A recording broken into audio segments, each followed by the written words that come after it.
Alright buddy, no crashes today, okay? We click, you load, we both look good in front of YouTube.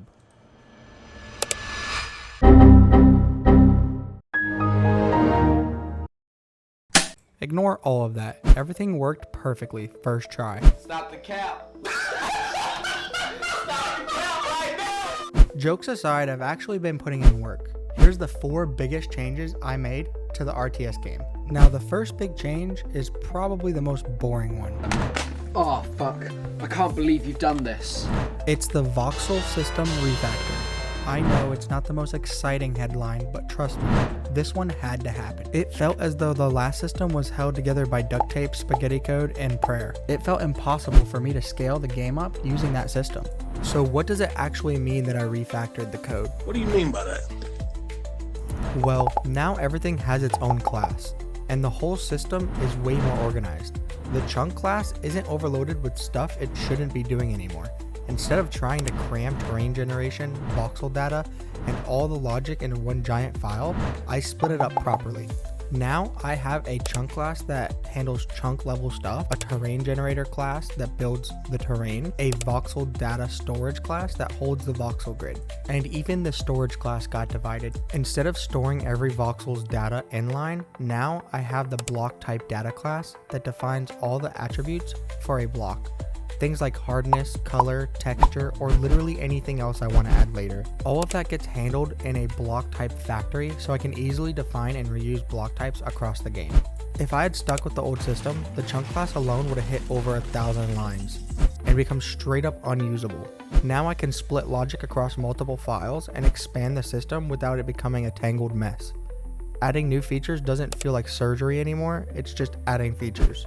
Alright, enough code talk. Let's move on to something way more visual, the UI overhaul. Or as I like to call it, finally fixing the one thing I've been ignoring for way too long. The old UI, it was really bad. It made no sense. The layout was kind of random, the buttons didn't really work too well, and it looked like it was built in 2006 on Windows XP and MS Paint. I mean, this UI was literally proof that I'm not an artist. I just threw boxes at a screen and prayed it would work. I left it like that for way too long, but not anymore. So this is what we're working with now. It's a very small improvement, but an improvement nonetheless. It's definitely not the final UI, but it's cleaner, easier to use, and most importantly, it doesn't make me want to close the project every single time I look at it. I removed the top bar that used to show resources in the current biome, not because I hate it. I actually love the biome display idea, but I just didn't have a clean layout for it yet. The left side now has a categorized resource list. Right now it's just split in between raw materials and processed materials, which, let's be honest, means literally nothing until I write the actual logic.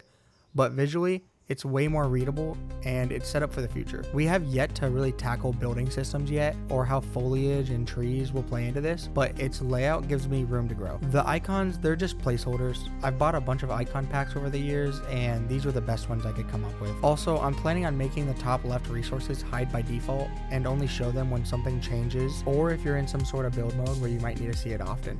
That'll clean the screen up a lot during normal gameplay, and if you're a HUD freak, I'll make a toggle later in the settings menu. Now for the bottom left tool system, I built a tool system where you can only have one tool active at a time. If you click it, it activates, and if you click it again, it'll deactivate. Clicking another tool will deactivate all the other ones, basically making it so that you can only have one tool active at the same time. Right now there are 4 tabs, and the first 3 do the exact same thing, which I can explain later, and the 4th one just spawns NPCs for me right now. That 4th button is actually my little cheat tool. I can pick out how many NPCs to spawn and what type, making testing a lot easier. And when no tool is selected, that's the default mode. You can click NPCs, highlight them, and tell them to go places. I know it's not AAA, but it works, and that's already a massive upgrade based off what I had before. Okay, now that we've covered all the UI updates, let's get into the next topic, NPCs, and how I've officially figured out how I'm gonna make them all. So I finally locked in my workflow for making both NPCs and non-animated models like props and buildings, and the tool of choice is Blockbench. I didn't model this guy from scratch.